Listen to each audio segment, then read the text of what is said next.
kedatangan hari ini terkait apa nih, Bang? Ya, kami tim penasihat hukum Peggy Setiawan ya baru saja memasukkan ya permohonan gelar perkara khusus ya. Gelar perkara khusus agar kasus Peggy Setiawan ini yang ditangani di Polda Jawa Barat ya, itu agar dilakukan gelar perkara khusus di sini ya. Jadi kami memasukkan surat ini ya agar digelar perkara khusus ini. Ada 3 surat ya. Pertama ini surat kepada Karwasidik Bareskrim Polri ya. Jadi Karwasidik itu Kepala Biro Pengawas Penyidik ya Bareskrim Polri. Ini tanda terimanya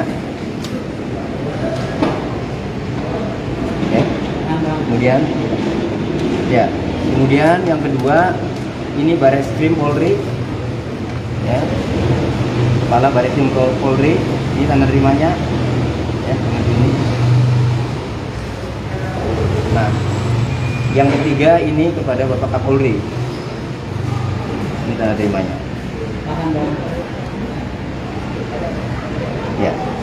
Nah, tujuan ya agar dilakukan gelar perkara khusus ini karena kami sebagai kuasa hukum Peggy Setiawan keberatan atas penetapan tersangka karena Peggy Setiawan itu bukanlah Peggy alias Peron ya. Jadi berdasarkan putusan pengadilan atas nama 8 terdakwa yang sudah menjalani ya, sekarang sudah terpidana, itu di dalam putusan itu DPO-nya itu adalah Andi, Dani, dan Peggy alias Peron. Nah, kita fokus ke Peggy alias Peron. Peggy alias Peron itu kemudian beberapa minggu lalu kan, sebelum Peggy Setiawan ditangkap, itu kan ditetapkan DPO, daftar pencarian orang, oleh Polda Jawa Barat dengan ciri-ciri rambutnya keriting, umurnya 22 tahun pada 2016 dan 30 tahun pada 2024. Kemudian tinggalnya di Banjarwangun. Nah, kenyataannya yang ditangkap ini rambutnya tidak keriting, lurus. Kemudian umurnya juga 28, bukan 30. Nah, kemudian tinggalnya tidak di Banjarwangun, melainkan di Kepongpongan, Kecamatan Talun, Kabupaten Cirebon. Kemudian yang kedua, di dalam putusan pengadilan negeri Cirebon ya, atas nama 8 terdakwa itu, pelaku 11 orang yang terungkap di persidangan itu menggunakan 7 sepeda motor. 7 sepeda motor itu tidak ada motor Suzuki Smash. Belakangan setelah Peggy Setiawan ditangkap, ada saksi bernama Aep menyebut-nyebut bahwa Peggy Setiawan menggunakan motor Suzuki Smash. Andai saja Aep itu sejak dulu tahu ada Suzuki Smash, ya mungkin sudah ditangkap itu Peggy Setiawan karena sudah tahu rumahnya kan. Maka banyak kejanggalan-kejanggalan ya yang menurut kami tidak berdasar ya. Oke, saya sepakat Peggy alias Peron itu harus ditangkap. Tetapi Peggy Setiawan, Peggy alias Peron apa bukan? Itu yang kami tanya ke Polda Jawa Barat, itu masih belum terbuka. Oleh karenanya, supaya terbuka, supaya transparan, kami ajukan gelar perkara khusus karena melibatkan Propam, melibatkan Irwasum, melibatkan pengawas penyidik ya. Nah, itu semuanya kumpul, ada ahli-ahli, dibuka semua. Alat bukti apa yang membuat Peggy Setiawan itu terlibat kasus tindak pidana pembunuhan Vina dan Eki itu. Berarti ini baru bersurat aja atau udah sempat ketemu sama pejabat di Bareskrim atau di... Iya, jadi prosedurnya memasukkan surat dulu.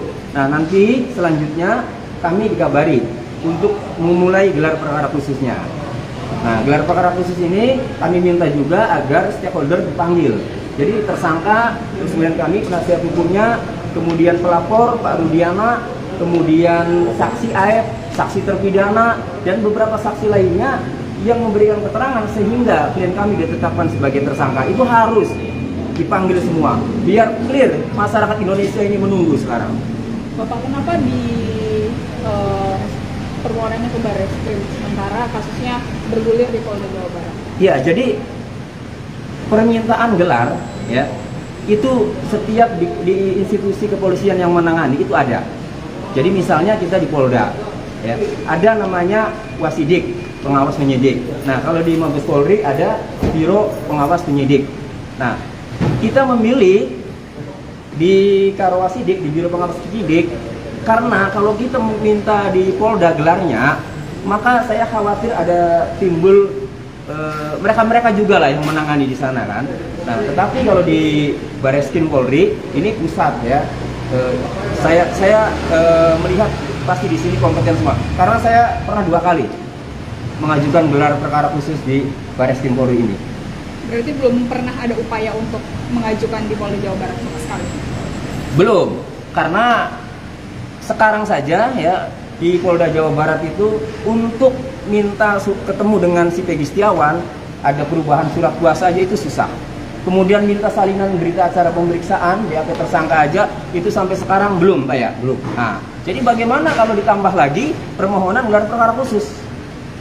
Bisa jadi karena yang lama-lama juga permohonan itu belum digabulkan karena ada sesuatu, ditambah lagi ini luar biasa, harus transparan. Makanya ini saya bawa ke Bareskrim Mabes Polri. Itu. Dari Bareskrim sendiri belum ada jadwal berarti ya Pak? Kapan? Belum. Ya, jadi memang prosedurnya masuk dulu suratnya dengan tanda terima ini, nah kemudian dikabari. Berapa hari Pak dibilang? Ada nggak dibilang berapa hari dikabari? Ya, karena ini kasus sudah menjadi perhatian publik, biasanya sih 14 hari juga sudah ada panggilan atau tindak lanjut. Tetapi karena ini sudah menjadi perhatian publik, perhatian masyarakat Indonesia, saya berharapnya ya dalam waktu minggu depan atau seminggu sudah diagendakan untuk gelar perkara khusus. Bapak, apakah ada alasan khusus yang meyakinkan kalau klien Bapak ini bukan pelaku sebenarnya dalam kasus yang dicari itu? Iya, tadi saya sudah sebutkan beberapa kan. Ya, dalam klien saya Peggy Setiawan jelas berbeda dengan DPO yang dirilis kan.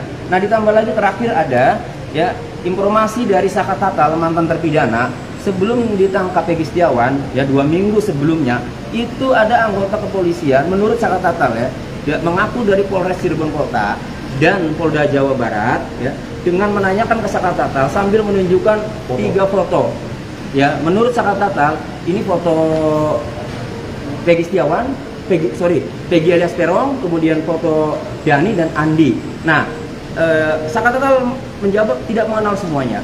Kemudian setelah Peggy Setiawan ditangkap dan fotonya beredar, diingatan Saka Tatal masih ingat tuh di otaknya bahwa lah kok yang ditangkap ini kok beda dengan yang pernah ditunjukkan.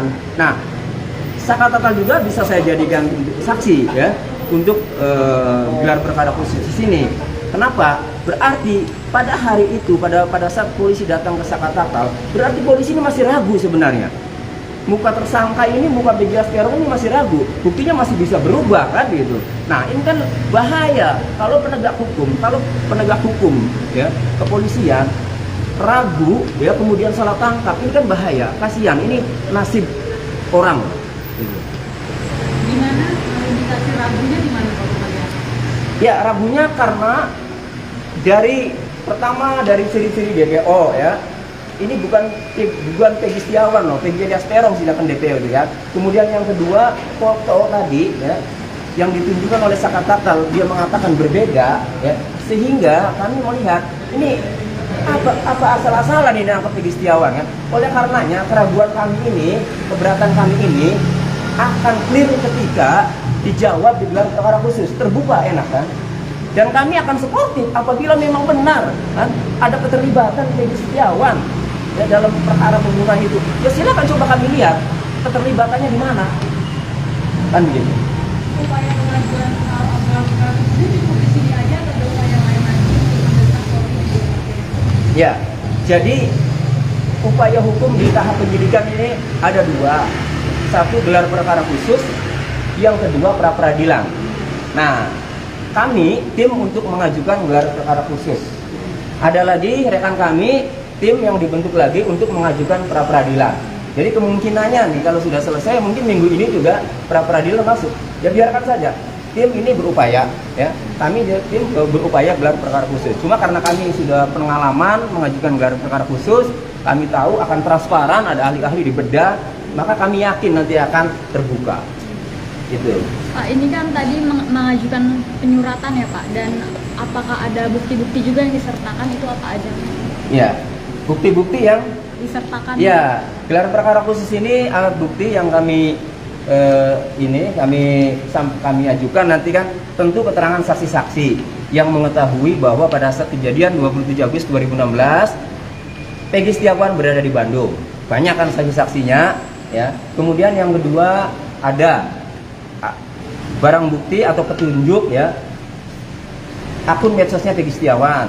Nah, bahwa dalam status-statusnya riwayatnya itu Peggy Setiawan memang berada di luar Cirebon, ya, berada di Bandung, ya, di daerah lain. Kemudian yang ketiga ada bukti pembayaran, rincian pembayaran gaji, ya, kepada karyawan, kepada pekerja kuli bangunannya, termasuk di dalamnya itu nominal tersebut ada Peggy Setiawannya, dan kemudian ada pemilik proyeknya yang mempekerjakan atau yang memberikan pekerjaan pemborongan kepada Pak Rudi Irawan, bapaknya Peggy Setiawan itu, ya. Bapak, berarti kalau dari klaim Peggy sendiri dia tidak terlibat atau tidak tahu apa-apa sama sekali atau seperti apa? Nah, enggak. Utama. Peggy, Iya. Iya. Peggy Setiawan Iya. sama sekali tidak terlibat. Karena yang dituduhkan itu adalah Peggy alias Peron. Kalau memang Peggy Setiawan ini terlibat, waktu kejadian tanggal 27 Agustus tahun 2016, polisi sudah pernah datang ke sana dan polisi tahu keberadaan Peggy Setiawan itu ada di Bandung. Kenapa tidak tangkap? Kalau memang terlibat.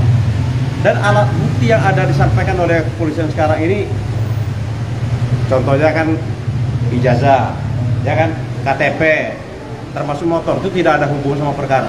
Seharusnya kalau memang dari pihak penyidik kepolisian waktu itu proporsional, kalau dikatakan di dalam putusan itu adalah kalau Peggy alias Peron itu melakukan penusukan, seharusnya polisi melihat sidik jari yang ada di samurai tersebut. Ini tidak ada. Dan baju yang ada dipakai oleh Peggy maupun korban itu seharusnya dites DNA. Gampang banget. Untuk perkara ini sebenarnya bukan perkara yang susah, perkara yang gampang untuk dibuktikan. Tetapi kita tidak tahu ada apa terhadap perkara ini sampai lambat seperti ini. Yang jelas pelakunya adalah bukan Peggy Setiawan, Peggy alias Peron. Dan Peggy alias Peron itu juga menurut saya fiktif. Karena apa? Polisi sendiri mengatakan yang dua orang itu, Dani dan Andi, itu adalah fiktif. Sementara di dalam putusan pengadilan, Andi dan Dani tersebut melakukan perbuatan pemerkosaan dan melakukan pemukulan terhadap korban. Tapi nyatanya dikatakan fiktif. Sementara Peggy alias Peron itu cuma melakukan membuka baju, dikatakan jadi tersangka. Berarti kalau menurut saya ketiga-tiganya itu adalah fiktif. Terima kasih. Ya, jadi saya tambahkan, ya, seperti kita saksikan kepolisian atau Polda Jawa Barat itu menyita rapot ijazah, ya. Memang rapot ijazah dan dokumen keluarga lainnya memang betul bahwa itu adalah identik Peggy Setiawan. Pertanyaannya adalah, Peggy Setiawan itu pelaku bukan? Dan terlibat tidak di dalam pembunuhan tersebut? Ini yang mau kita ingin gelarkan di sini, di Barreskrim Mabes Polri, itu. Biar jelas semuanya. Berarti intinya karena sama namanya doang. Ya, jadi saya menduga ini salah tangkap, ya. Saya menduga ini salah tangkap. Di keyakinan kami tim penasihat hukum ini salah tangkap karena Peggy Setiawan, ya, itu dihubungkan dengan Peggy alias Peron, ya jelas berbeda ciri-cirinya. Masa Polda Jawa Barat menetapkan DPO asal-asalan? Kan begitu. Tentu berdasarkan keterangan saksi-saksi dan berdasarkan putusan pengadilan awalnya, kan. Lalu kemudian kok bisa berubah? Makanya ketika berubah, yang ditangkap beda, dalam deponya beda, nanti akan dipertanyakan juga di sini nanti. Di sini pokoknya ini terbuka. Nanti sepengalaman saya enak terbuka. Makanya Bagaimana tanggapan Bapak soal keluarga Vina dan tim kuasa hukumnya yang menyatakan memang benar itu Peggy yang terlibat dalam kasus ini? keluarga Vina mengatakan seperti itu. Pernah. Iya, tetapi belakangan kan ragu juga, ya. Karena saya pernah di acara Stasiun TV sama timnya Pak Hotman itu mengatakan kepada host kan agak ragu juga, ya. Tapi saya sepakat memang pembunuhnya, pelakunya harus ditangkap. Saya sepakat. Ketika ada nyawa, ada korban nyawa, ada orang meninggal, apalagi dengan cara sadis, harus ditangkap, saya sepakat. Cuma persoalannya awas, jangan sampai salah orang, jangan sampai salah tangkap, jangan sampai orang yang tidak bersalah kemudian dihukum. Itu saja. Pak, kalau kan dari pihak kuasa hukum meyakini kalau Peggy Setiawan ini bukan pelaku, Bukan Peggy alias Peron. Bukan Peggy alias Peron. Dan polisi sudah salah tangkap nih. Nah, tapi menurut Bapak, kenapa sih polisi bisa, kalaupun mereka sudah salah tangkap kan berarti buktinya harusnya nggak valid gitu ya. Iya, nggak kuat, Nah, kenapa ya. mereka tetap kekeh kalau itu adalah Peggy alias Peron? Ya itu dia. Ya itu dia. Jadi kami kalau menanyakan secara hubungan emosional, ya kami ini hubungan sama kepolisian ya karena lama ya di pengacara ya sangat gampang. Misalnya masuk ke ruangan kanit nanya kan. Tetapi kalau tidak dilakukan upaya-upaya, penyidik-penyidik juga punya pimpinan kan. Nggak mungkin, walaupun misalnya ya ada keyakinan, ya benar juga, ini saksi-saksi yang diperiksa kok menguatkan bahwa Peggy tidak berada di lokasi. Tetapi kan mereka penyidik tidak bisa apa-apa. Tetapi kalau sudah digelar perkara khusus di sini menjadi suatu keputusan lembaga, keputusan institusi, yang mau nggak mau, sekalipun ya taruhannya malu dengan masyarakat, tapi itu jauh lebih baik ketimbang menghukum orang yang tidak bersalah. Jadi ada pepatah, lebih baik melepaskan 1000 orang yang bersalah daripada menghukum satu orang yang tidak bersalah. ya itu ya. Jadi saya berharap di sini nanti jadi terang benderang. Ini sebagai ya, saya sebagai masyarakat yang cinta Polri ya, agar kalau ada kekeliruan itu bisa dibenahi melalui gelar perkara khusus ini.